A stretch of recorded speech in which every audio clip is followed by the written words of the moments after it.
Hello everyone, and welcome to this DCS video news and Q&A for November 29th, 2015. For today's video, we're going to take the first look at Polychop's Gazelle in the Nevada terrain for DCS World 2.0. Now, today's video is from a pre-alpha version, and while much of it is very far along, there's still a few areas that still need to be worked out, including the pilots in the cockpit, animated controls, and a few other things. However, much of it is very far along, even including the flight model.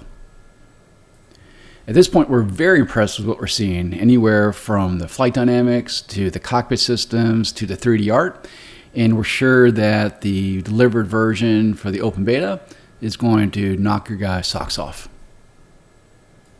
In today's video, I'm going to take off from here at McCarran International and then fly around Las Vegas and end up at Nellis Air Force Base, at which I will perform the first landing I've ever attempted in the Gazelle, and you can see just how ugly that's really going to be.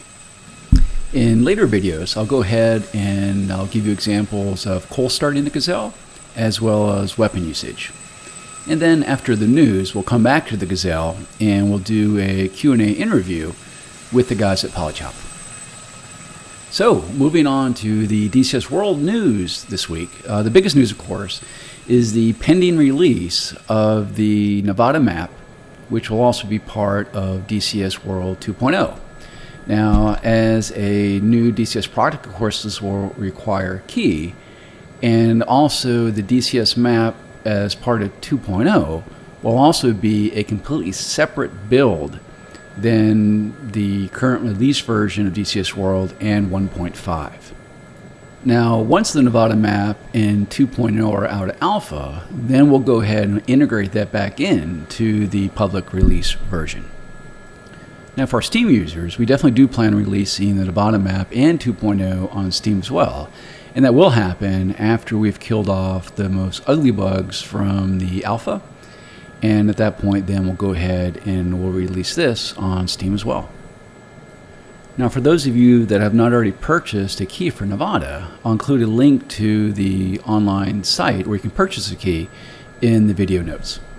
Keep in mind, though, that Nevada currently has a discount, and once it is released, that discount will disappear. So if you're thinking about buying it, now's a good time to do it. Now, in other news, the team is really hard at work on the Spitfire Mark 9 for DCS World. Now, the Spitfire will be our next World War II aircraft for the DCS World War II package, and it will be at the same levels as the Focke-Wulf 190, the P-51, and the Bf-109.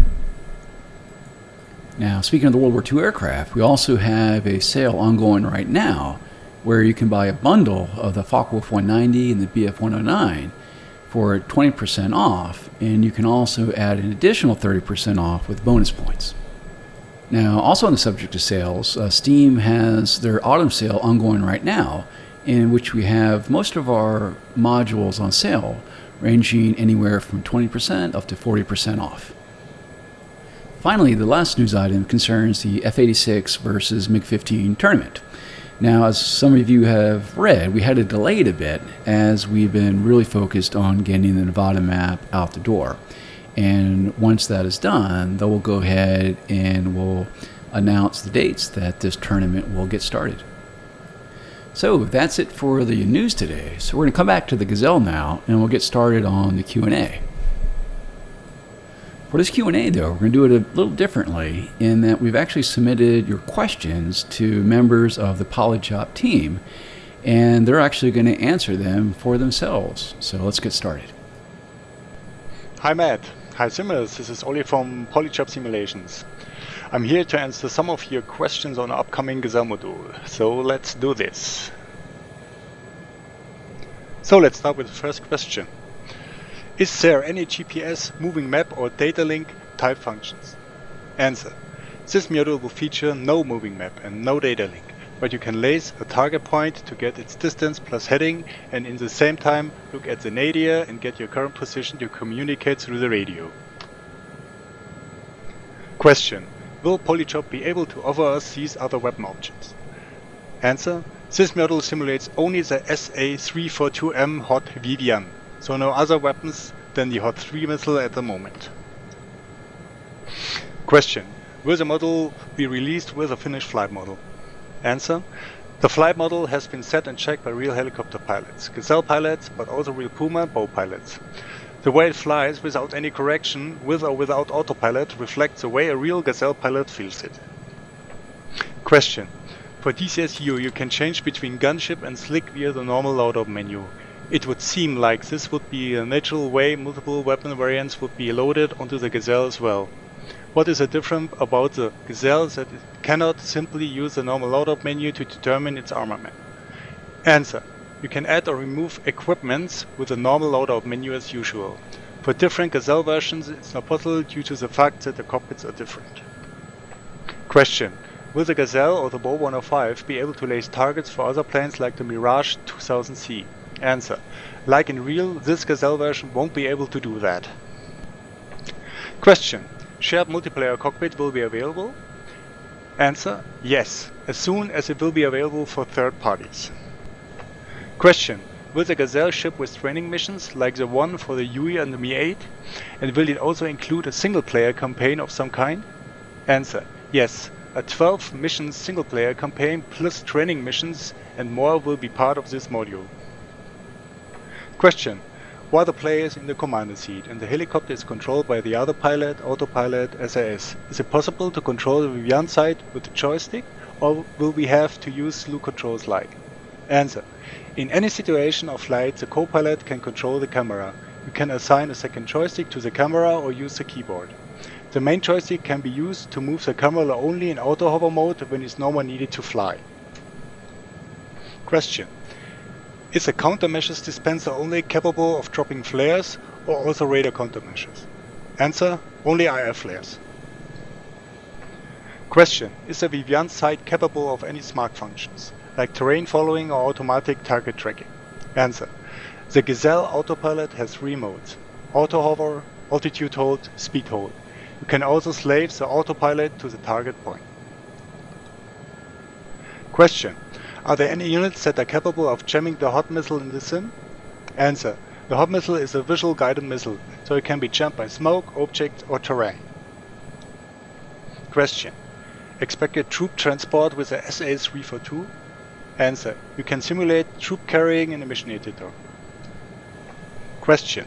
Variants are a common question. People always desire something just mildly different, and some are quite possible, or the developer has indicated possibilities. Can we expect to see variants of the Gazelle in the future and even for other modules? Answer. Yes, other variants may be released in the future. Question. Will it be possible to make some homing with that version of the Gazelle? Answer. The ADF system is fully functional and allows to home to the AM radio emitter. A training mission is dedicated to this point. Question. In addition to its combat role, what other role can the Gazelle fill? Answer. Some missions of the campaign are recce missions, using the camera to spot vehicles, etc. Question. At what range can the Gazelle detect and mark targets? And what is the range of the missiles compared to the defensive firing range of typical targets? I ask because tanks and APCs are extremely good shots in DCS, and I hope the Gazelle can operate at a safe standoff range. Answer. The model can spot targets at 8 km, and the missile range is 4.3 km. Lace distance are displayed in meters. Question. What is the maneuverability and instability of the Gazelle compared to other helicopter models already in DCS, in particular the Huey? Answer. It's a completely different helicopter, up to 8 times lighter than the KA-50. Compared to the Huey, it's also much lighter, so it's very reactive to inputs. Question. How far the Gazelle can fly? Answer. Depending on the way you fly, loadout, temperature, and if it's at sea level, etc. The Gazelle can fly during almost 2 hours at 150 km/h with an additional fuel tank. Question. Which systems present in the real aircraft are you planning on simplifying or not implementing at all, either due to missing documentations or military restrictions? Answer. IFF is not implemented. PR4G, 4th generation FM radio, has basic functionality. RWR has custom symbology. Otherwise, all systems have been simulated. Question. What kind of documentation will be available? Quick start guide versus full manual. Answer. We are doing our best to join most possible documents to the module. Some documents may be added through updates after the release. Question. Is there anything pilots of other helicopter modules need to learn before flying it? Answer. Rotor torque is inverted compared to the UH-1.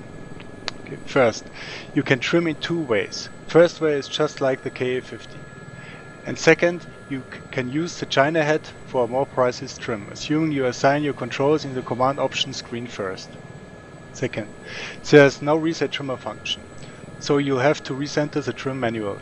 Third, above 90 kmh, you don't need to count the rotor torque. Fourth, constantly watch the torque gauge. Avoid to get the LED lamp steady.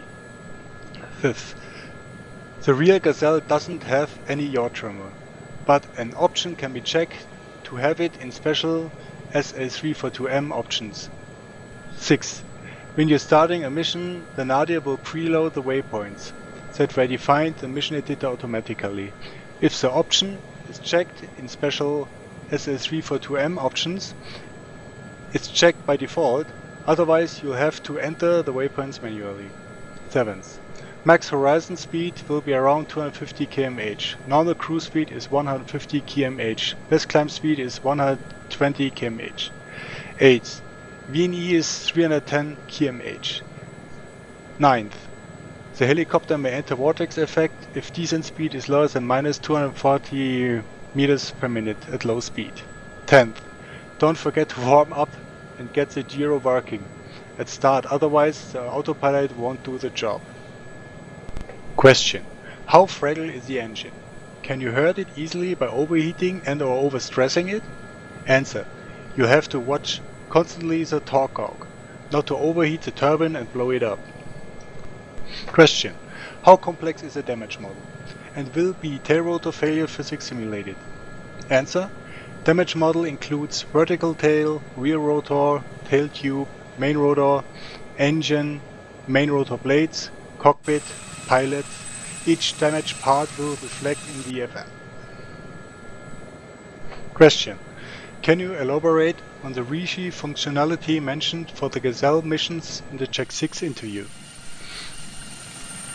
How does it work, and is it limited to the Gazelle, or is it a mission editor addition that can be applied to other airframes as well? Answer. You can define zones with a specific name in the mission editor, and then you can read a parameter sent back by the Gazelle module that let you know if the player has spotted the zone with the camera. Yes, it's limited to the Gazelle. It's part of the Gazelle's code.